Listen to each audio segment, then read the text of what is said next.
Hello, everybody, and welcome back to the Average Film Enjoyer podcast. I am one of your hosts, Trey, and I am joined today by my lovely co-host, Jagger. Jagger, how are you doing?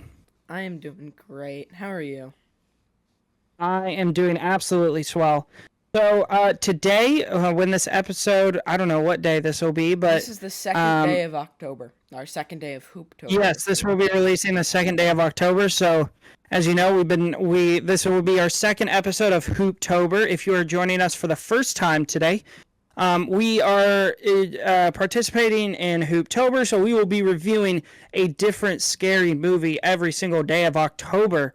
And then on the last day of the month, we will be doing a Toby Hooper movie, specifically the Texas Chainsaw Massacre. If you would like to see all the movies we're going to be reviewing, go check out Jagger's Letterboxd account, Jagger Film Fan. He has the list on there of every single movie we will be reviewing. We're going to be doing some classics. We're going to be doing some unknowns. We're going to be doing everything. But today I'm excited to get into it because it's one of my favorites.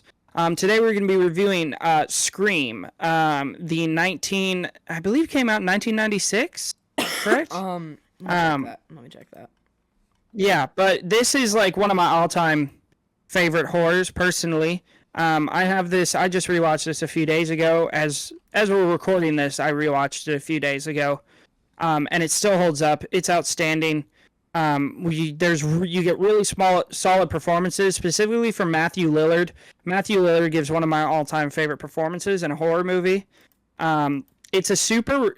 This is one thing I wanted to talk about because it's a super refreshing take on the slasher genre. Because when people think of slashers, like I don't know about you, but this is one of the first ones that comes to mind is Scream. It comes to mind very, very quickly. Mm-hmm. Because of how it took the slasher genre and kind of flipped it on its head. Exactly. And because, like, obviously, this was not the first slasher. So this was not this was not the first movie of its kind. You have stuff like, again, Texas Chainsaw Massacre. You have stuff like Halloween, Black Christmas, stuff like that. That, like, this genre has been done at this point for at least 20 years. Has been done. Mm-hmm. But like the way Wes Craven did it and the way Wes Craven delivered it was very new and refreshing. Specifically, like, I just want to get into the first 20 minutes. This is the first thing that it's just mind-blowing. So, for the advertising, they promoted it with crap. Drew Barrymore. Drew Barrymore. I was seeing it. Dove Cameron kept, and I was like, no, that's the chick from, that's the girl from Disney Channel. Drew Barrymore. Thank you. Yeah, so they promoted this with Drew Barrymore as, like, the lead actress. And so you're like 15 minutes in the movie, and Drew Barrymore just gets gutted. And it's like, that's the first thing where you're like, okay, this is something new. This is something different. Where you like, Wes Craven promoted this actress as like she was the lead poster child of the movie. Exactly, and then just kills her right away, which I think is outstanding, and it's just one of the many ways in this one that it's very meta and it's very like it's very aware of itself and like what it's doing, which it's very interesting. I'm probably not using any of those words right, but it makes me sound smart, so I'm just gonna go with it. What about you, Jagger? What are some things that you love about this movie? Because there's a lot to love. First of all, you just described the story of my life making this podcast. If it sounds smart, it might not be right, but if it sounds smart, I'll roll with it. Yeah. This movie is just so fun. I mean, it's so thoroughly enjoyable in every aspect that you can't help but love it. The kills are crazy in this movie. Like that thing with the garage door when she's stuck in the doggy door and then he opens it up and it kills her. Oh my god. Oh man. Also, usually when you talk about slasher movies, the two that come to mind first, in my opinion at least, are the Friday the 13th movies and Halloween. Those are my two go-to slashers. Then, if you look at those, look at Jason. He came back for like 25 movies. Michael Myers just ended, I mean, God knows. Didn't Halloween just get bought again? And they're bringing it back with more Michael Myers? I think I saw something about that, and I read that and was like, oh, time to jump out my window. Cinema is ruined. What are we doing here, people? Did you hear that they're bringing Michael Myers back? He didn't really die in Halloween Ends. He's back for more. Of course he didn't. Of course, that's just how it works. I mean, this is what we were talking about before we even started recording this. Me and Jagger, we've been procrastinating recording this episode because we were talking about this for at least an hour. How it's God, dude. Cinema doesn't like companies don't know how to kill off their characters, and so they keep bringing them back. They keep killing them and bringing them back. It's like Fast and Furious. You just keep bringing them back so they can sell more movies and make more money. They don't look at it as an art form. They look at it as a product. I get that Michael Myers like Martin Scorsese says.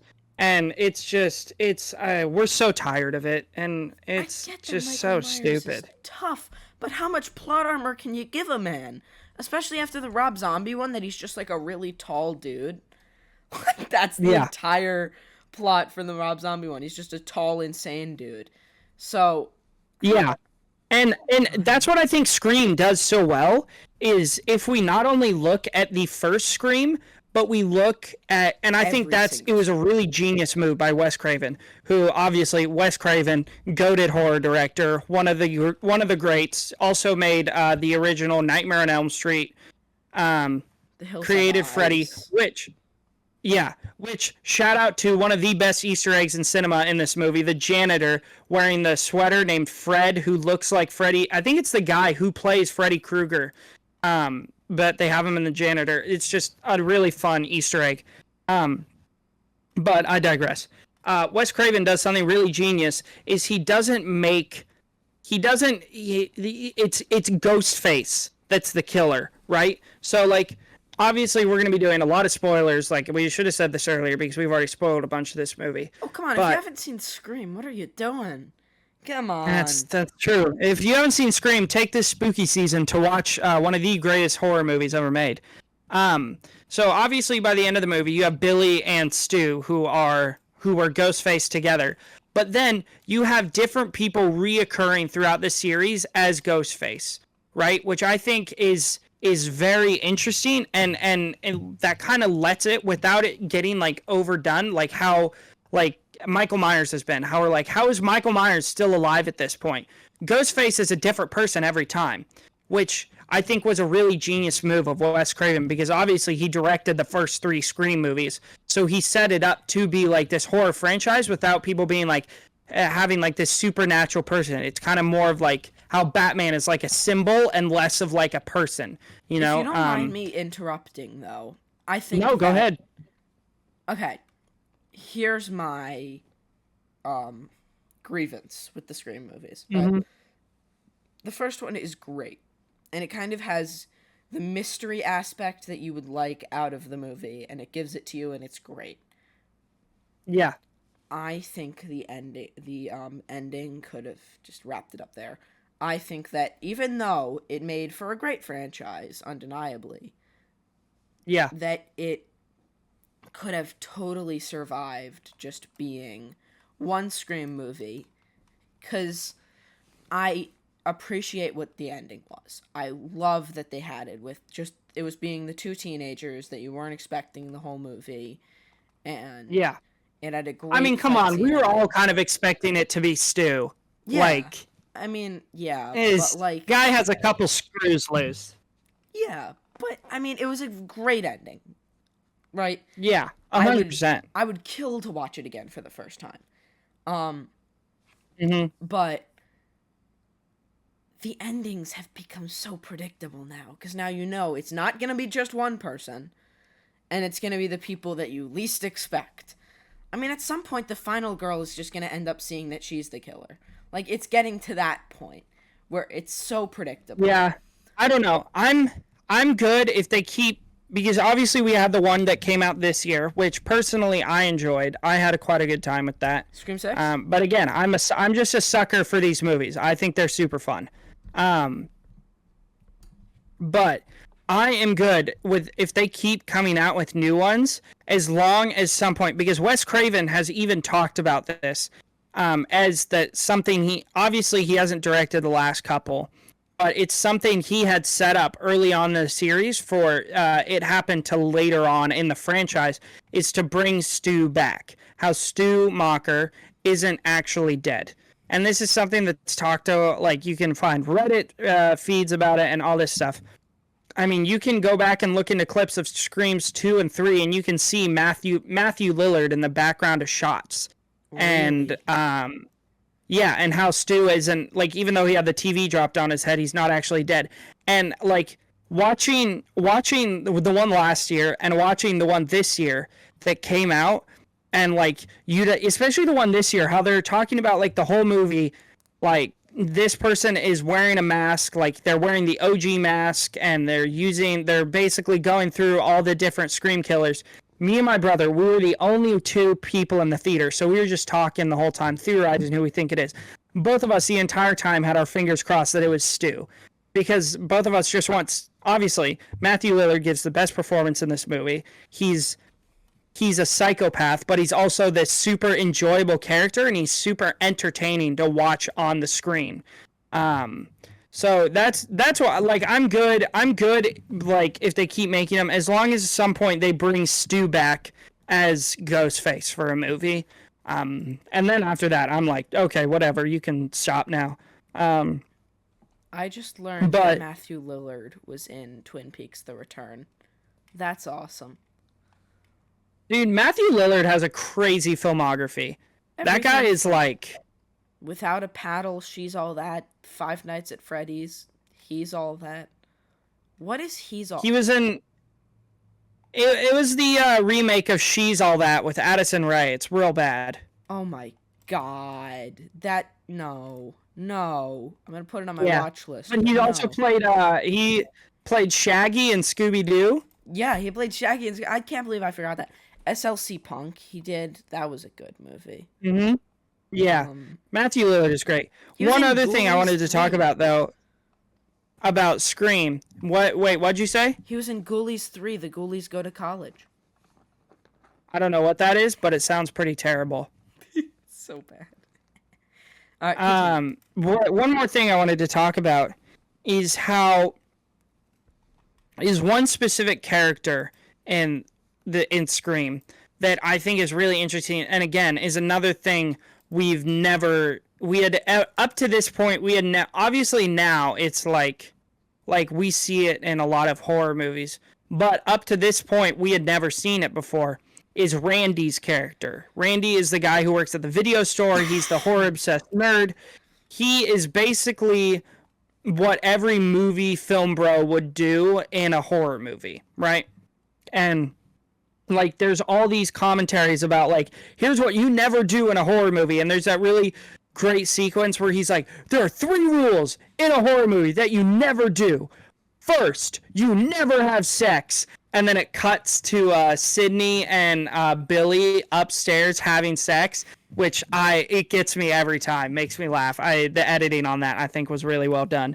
But just, like, all this comments of, like, how, like, here are the things you never do in a horror movie, and then this happened in this horror movie, and how he uses it as, like, Wes Craven uses it as, like, a kind of like a plot device to, like, help the audience theorize who Ghostface is. I just think that's really interesting and something you don't see before this film, and I'm wondering if you have any thoughts about that. No, you wrapped it up perfectly. It's a very, very funny sequence, but a great sequence at that sequence that you were talking about. And Randy is a great character. He's a great character. So, yeah, I totally respect it. Yeah. Well, we love Scream on this podcast. I think, Jagger, you have it rated at a 5. I have it at a 4.5. Outstanding film. Again, we're trying to keep these Hooptober episodes under 20 minutes, so I think we're going to cut it off here. Please join us tomorrow. Jagger, I don't have the list pulled up right now. What is... our episode that the folks can be looking forward to tomorrow? Tomorrow is The Lighthouse and Hachi, but it's sort of split up into 2 pieces, where Hachi we're filming with a guest, and The Lighthouse we're not. So it's just going to be a 2-piece episode. Wait. No, aren't we doing Handmaiden and Hachi together, and then Lighthouse will be a separate episode? Maybe we'll do Handmaiden. You guys are gonna get a very special day tomorrow. We are going to be releasing 2 episodes: the Hachi and Handmaiden, and the Lighthouse. Because I don't want to watch the Handmaiden. Yeah, so for Hachi and Handmaiden, we're going to be having Wes back on. Wes Talks Movies, because we loved having him on. So we're reviewing 2. We're reviewing, I believe, is it Park Chan-wook is Handmaiden, or is it... Park Chan-wook scares me. So me and Wes will be reviewing Handmaiden real quick, and then all 3 of us will be doing Hachi, and then we'll just do our normal episode stuff. So you can be looking forward to that tomorrow, as well as a quick release of The Lighthouse, which I absolutely adore. Yeah. So again, thank you for joining us. If you're watching us on YouTube, please comment what your thoughts on Scream are, and subscribe to the channel. If you're listening to us on Spotify, leave us a review. We would love it. Subscribe. If you can find me at TikTok, Trey the Film Noob on TikTok, at Film Newbie on Twitter, and Trey the Film Noob on Letterboxd. And you can find Jagger. He's JaggerFilmReviews on TikTok, Jagger Film Fan on Letterboxd, and Jagger. What's your Instagram again? Jagger the Movie Guy. I still haven't posted on Instagram yet, though. Well, go follow him. He'll do it at some point, so you can look forward to that. Yeah. All right. Well, thank you for joining us today, and we will see you tomorrow.